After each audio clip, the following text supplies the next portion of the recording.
नमस्कार दोस्तों, PKR fact point में आपका स्वागत है। दोस्तों, कॉलेजियम प्रणाली हमारी न्यायिक व्यवस्था का एक अहम पहलू है, जिस पर आए दिन विवाद होते रहते हैं, जो अक्सर जुडिशरी और एग्जीक्यूटिव यानी कार्यपालिका और न्यायपालिका के बीच अक्सर मतभेद उत्पन्न कर देता है। इसी संदर्भ में आज का वीडियो है। हम यह जानने का प्रयास करेंगे कि आखिर यह कॉलेजियम व्यवस्था क्या है, किस प्रकार से यह कार्य करती है और इसको लेकर विवाद क्या हैं, चुनौतियां क्या हैं, इसकी कुछ प्रासंगिकता अगर है तो क्या है, और अंत में हम देखेंगे निष्कर्षतः क्या होना चाहिए।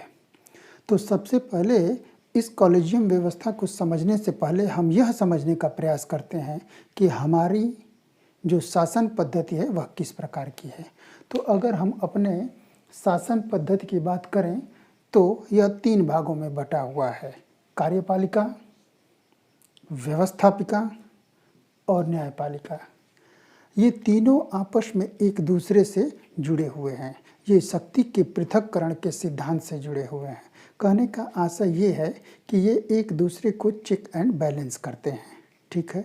रही व्यवस्थापिका की सबसे पहले बात, तो व्यवस्थापिका वही है जिसका नागरिक चयन करते हैं चुनाव पद्धति के माध्यम से, वोट देकर, मतदान करके, और इसी व्यवस्थापिका से निकलती है कार्यपालिका।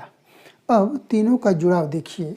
इस व्यवस्थापिका का कार्य है कि यह जो है कानून बनाती है। क्या करती है? कानून बनाती है। कौन? व्यवस्थापिका। जब कानून बन जाता है या नीतियां जब बन जाती हैं तो उसका क्रियान्वयन पक्ष आता है, और उनका क्रियान्वयन कौन करता है? यह कार्यपालिका। कि जो नीतियां या कानून बने हैं उसका क्रियान्वयन अच्छे ढंग से नागरिकों तक पहुंचाना यह कार्यपालिका का उत्तरदायित्व होता है। अब इसके बाद हम देखते हैं कि जो कानून बना वो ठीक ढंग से बना कि नहीं, जनता के लिए फ्रूटफुल है कि नहीं, इसके अलावा जो लागू किया जा रहा है कार्यपालिका के द्वारा वह ठीक ढंग से लागू किया जा रहा है कि नहीं, इन सब बातों का विशेष अध्ययन कौन करता है? न्यायपालिका। अगर कुछ ऐसा कानून बन गया जो विधि से संगत नहीं है या जो देश के नागरिकों के हित में नहीं है, तो न्यायपालिका क्या करती है? इन कानूनों को रद्द भी कर सकती है। तो जब न्यायपालिका की स्थिति इतनी महत्वपूर्ण है तो इसके पद पर आसीन यानी कि जो पदाधिकारी इसके पद को धारण करते हैं उनकी नियुक्ति भी बड़े पारदर्शी ढंग से होनी चाहिए, और यह एक संवेदनशील मुद्दा है जहाँ पे योग्यता के मानदंडों का भरपूर पालन किया जाना आवश्यक हो जाता है। जब हमारे देश का संविधान बना यानी कि 1947 जब देश आज़ाद हुआ तो संविधान जो बना उसमें देश के न्यायाधीशों की नियुक्ति के लिए 2 आर्टिकल रखे गए। एक 124(2) संविधान का अनुच्छेद 124(2) जिसमें सुप्रीम कोर्ट के जज की नियुक्ति की बात की गई है। इसके साथ ही अनुच्छेद 217 इसमें हाई कोर्ट के जज की नियुक्ति की बात की गई है। अब इन जजों की नियुक्ति जब होगी तो राष्ट्रपति क्या करेगा कि जहां जजों की नियुक्ति की जानी है वहाँ के जुडिशरी सिस्टम से राष्ट्रपति राय मशवरा करेगा, और राय मशवरा करके क्या करेगा कि वह जजों की नियुक्ति कर देता है। यही बात अगर सुप्रीम कोर्ट के चीफ जस्टिस की नियुक्ति की बात की जाए तो उसके संदर्भ में भी राष्ट्रपति जो वरिष्ठतम न्यायाधीश मौजूद होते हैं उनसे राय मशवरा करके ही नियुक्ति करता है। इसी प्रकार वह जो है हाई कोर्ट के भी चीफ जस्टिस की नियुक्ति करता है, और उसमें एक चीज़ और शामिल हो जाता है कि चीफ जस्टिस ऑफ इंडिया यानी कि जो मुख्य न्यायाधीश हैं भारत के, वह भी इसमें राष्ट्रपति को परामर्श देते हैं। तो यहाँ तक बात समझ में आई। अब देखिए, संविधान के अनुच्छेद 74 यानी 74 के अनुसार राष्ट्रपति को सहायता करने के लिए एक मंत्रिपरिषद होगा। तो राष्ट्रपति के द्वारा जो निर्णय लिए जाते हैं वो अप्रत्यक्ष रूप से कहीं न कहीं मंत्रिपरिषद के ही निर्णय होते हैं। अब जबकि राष्ट्रपति जजों से परामर्श करके न्यायाधीशों की नियुक्ति करेगा। उस संदर्भ में अगर हम परामर्श की बात करें तो 3 प्रकार के जजों की नियुक्ति से संबंधित मामले प्रकाशित हो चुके हैं। जो एक पहला मामला जज की नियुक्ति से था वह 1982 में आया था। इस निर्णय में यह कहा गया कि जो जजों की नियुक्ति के लिए राष्ट्रपति परामर्श करते हैं वह एक साधारण आचार विचार होगा, जो विचारों का आदान प्रदान होगा। लेकिन इसके बाद जो दूसरा जज का मामला आया उसमें यह कहा गया कि यह मामला 1993 में आया था, जब PN भगवती देश के चीफ जस्टिस थे। इस मामले में कहा गया कि जो परामर्श मांगा गया है वो वास्तव में कुछ और नहीं बल्कि राष्ट्रपति की सहमति ही है, यानी कि राष्ट्रपति यह मानने के लिए बाध्य है। मतलब जो जज सुझाव दे रहे हैं कि फलां व्यक्ति की जज के रूप में नियुक्ति की जाए तो राष्ट्रपति उस निर्णय को मानने के लिए बाध्य है। और यह कहा गया कि चीफ जस्टिस ऑफ इंडिया के अलावा 2 और न्यायाधीश वरिष्ठतम होंगे जो राष्ट्रपति को परामर्श देंगे। बात 1998 में आई। 1998 में तीसरा जज मामला आया और कहा गया कि इसमें चीफ जस्टिस ऑफ इंडिया का परामर्श तो होगा ही, उसके साथ बहुसंख्यक जज होंगे जिसकी संख्या बाद में निर्धारित होकर के 4 हो गई। तो चीफ जस्टिस ऑफ इंडिया और 4 न्यायाधीश मिलकर ये 5 लोग जो है राष्ट्रपति को परामर्श देते हैं और राष्ट्रपति इस परामर्श को मानने के लिए बाध्य हो जाता है और इस प्रकार से जज की नियुक्ति होती है। अब जिस कॉलेजियम सिस्टम पे विवाद अक्सर होता है उस कॉलेजियम सिस्टम की हम बात करते हैं। कॉलेजियम का मतलब होता है लोगों का समूह। इस कॉलेजियम का मतलब होता है लोगों का समूह। क्या हुआ कि सुप्रीम कोर्ट में चीफ जस्टिस ऑफ इंडिया और 4 वरिष्ठतम न्यायाधीश मिल करके जो 1998 में ये निर्णय हुआ था एक संवैधानिक प्रक्रिया की तरह, वही अब यहाँ पे रूढ़ हो जाता है। मतलब यहाँ पे यह बाध्य हो जाता है। सुप्रीम कोर्ट क्या करता है कि चीफ जस्टिस ऑफ इंडिया और 4 वरिष्ठतम न्यायाधीश मिलकर इस बात का निर्णय करते हैं कि कौन सा व्यक्ति जज बनेगा और किसका स्थानांतरण कहाँ होगा, कैसे होगा। तब ये चारों मिलकर राष्ट्रपति को एक विकल्प प्रस्तुत करते हैं। इससे पहले अगर हाई कोर्ट के संदर्भ में देखा जाए तो जिस न्यायालय में न्यायाधीश की नियुक्ति की जानी है वहाँ हाई कोर्ट का चीफ जस्टिस और प्लस 2 वरिष्ठतम न्यायाधीश मिलकर इस बात का निर्णय करते हैं। यहाँ से क्या होता है कि सुप्रीम कोर्ट के संदर्भ में chief justice of India plus 4 और हाई कोर्ट के संदर्भ में चीफ जस्टिस उस हाई कोर्ट के और 2 वरिष्ठतम न्यायाधीश राष्ट्रपति को सर्वप्रथम एक विकल्प प्रस्तुत करते हैं। राष्ट्रपति मतलब ये समझिए कि सरकार को विकल्प प्रस्तुत करते हैं कि फलां व्यक्ति की नियुक्ति जज के रूप में की जाए। यह विकल्प सरकार के सामने प्रस्तुत किया जाता है। तो सरकार के सामने 2 विकल्प हैं। सरकार मान भी सकती है और या सरकार उस पर आपत्ति भी उठा सकती है। सरकार इस कॉलेजियम ने जिस जज की नियुक्ति के लिए गुजारिश की है, सरकार उस पर क्या कर सकती है, आपत्ति कर सकती है। या यह भी कर सकती है कि इस कॉलेजियम में जिस व्यक्ति को जज बनाने का सुझाव दिया गया है उसमें अपने किसी पसंद के व्यक्ति का नाम भी शामिल करके सरकार क्या करती है, कॉलेजियम को भेज देती है। कॉलेजियम मतलब CJI प्लस 4 वरिष्ठतम जज, इनको भेज देती है। तब क्या होता है कि CJI और प्लस 4 लोगों का मिलके जो कॉलेजियम बना हुआ है, सरकार द्वारा भेजे गए इस निर्णय को मान भी सकते हैं और इनकार भी कर सकते हैं। लेकिन जब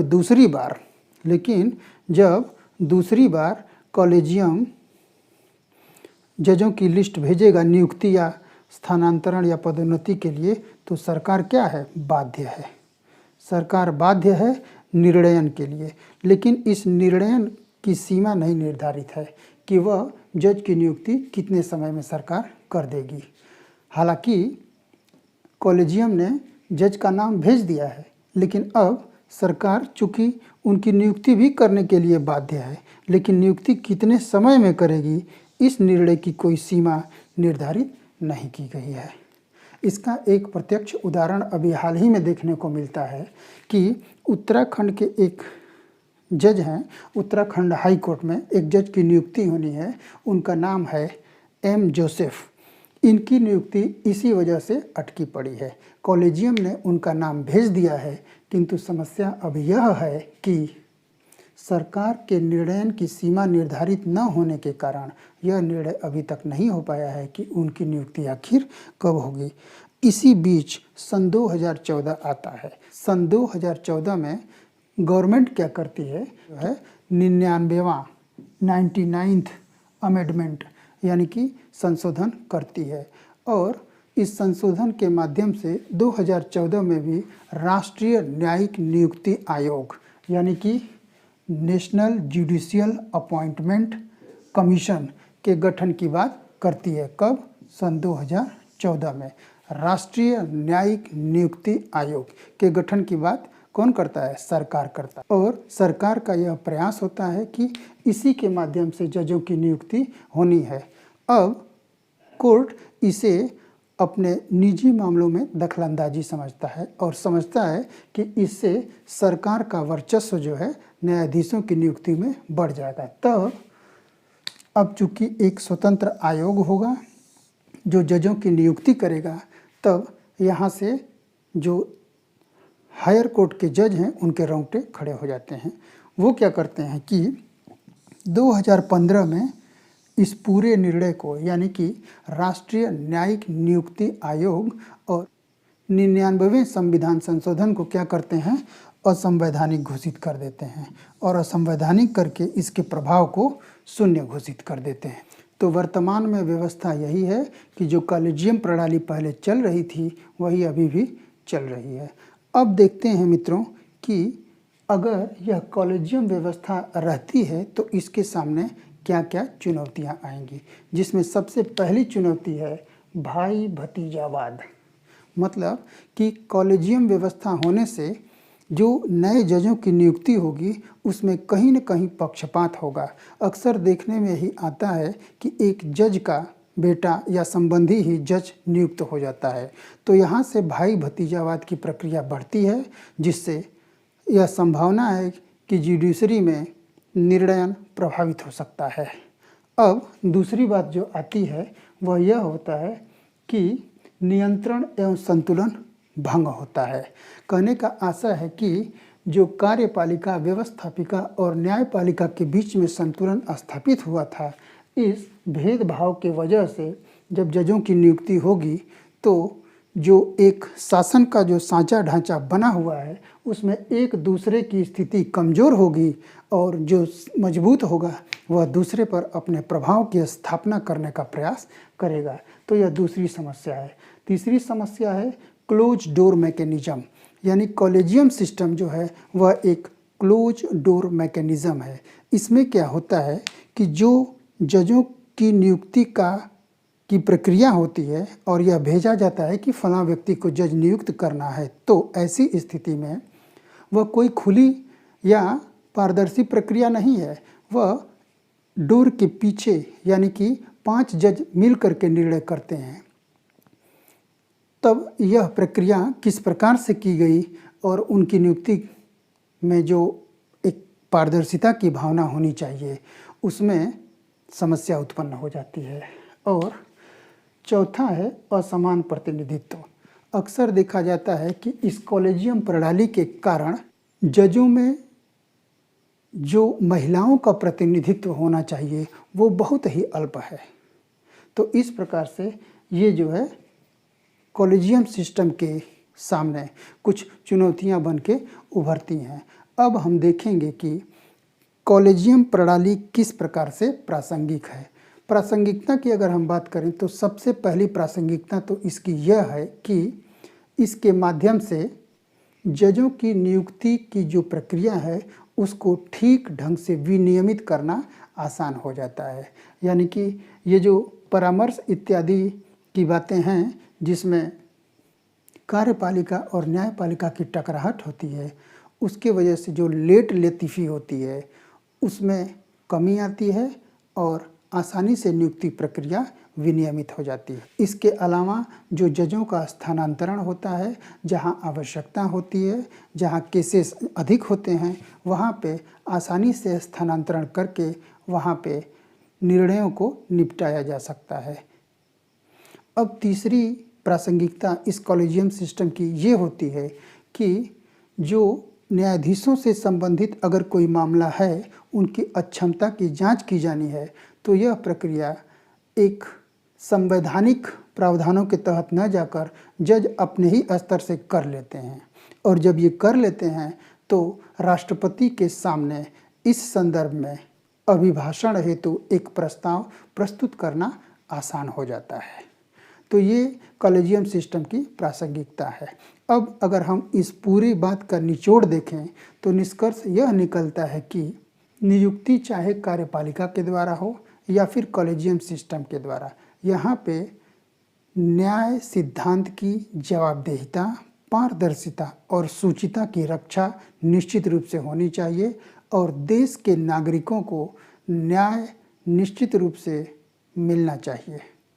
यहाँ पे कार्यपालिका की भूमिका होनी चाहिए, कार्यपालिका की भी भूमिका होनी चाहिए, लेकिन राष्ट्रीय न्यायिक नियुक्ति आयोग और न्यायपालिका के बीच जो स्वतंत्रता का सिद्धांत है, जो न्यायपालिका का स्वतंत्रता है, न्यायपालिका की स्वतंत्रता है, उन सिद्धांतों के बीच में एक संतुलन बना होना चाहिए। ऐसा नहीं कि कोई पक्ष डोमिनेट करने लगे। इसके अतिरिक्त न्याय करने के लिए न्यायपालिका में समान अवसर उपलब्ध होने चाहिए। ऐसा नहीं कि किसी जज के पास ढेरों फाइलें हैं और वह बोझ तले दबा जा रहा है और किसी जज के पास कोई केसेस नहीं हैं जिन्हें वो सॉल्व कर सके। इससे जो निर्णय की प्रक्रिया होती है उसका जो है दबाव बढ़ता है। तो यहाँ पे भी एक समाधान का प्रयास किया जाना चाहिए। चौथे, राष्ट्रीय न्यायिक नियुक्ति आयोग की संरचना पर पुनर्विचार किया जाना चाहिए। उसके गठन के दौरान वैधता की जांच और न्यायपालिका की संवैधानिक स्थिति का ध्यान देते हुए ही कोई निर्णय किया जाना चाहिए। यहाँ पे इस बात का ध्यान दिया जाना चाहिए, न्यायपालिका की स्वतंत्रता की बाहुल्यता हमेशा बनी रहनी चाहिए। तो ये रही मित्रों कॉलेजियम प्रणाली के बारे में एक छोटी सी जानकारी। उम्मीद है आपको ये वीडियो अच्छा लगा होगा। अगर आपको हमारे द्वारा दी गई जानकारी अच्छी लगती है तो इस चैनल को लाइक, शेयर और सब्सक्राइब कीजिए। मिलते हैं किसी अगले वीडियो में कुछ और अच्छी जानकारी के साथ, जो देश में और अंतर्राष्ट्रीय स्तर पर चर्चा का केंद्र बिंदु है। नमस्कार, जय हिंद, जय भारत।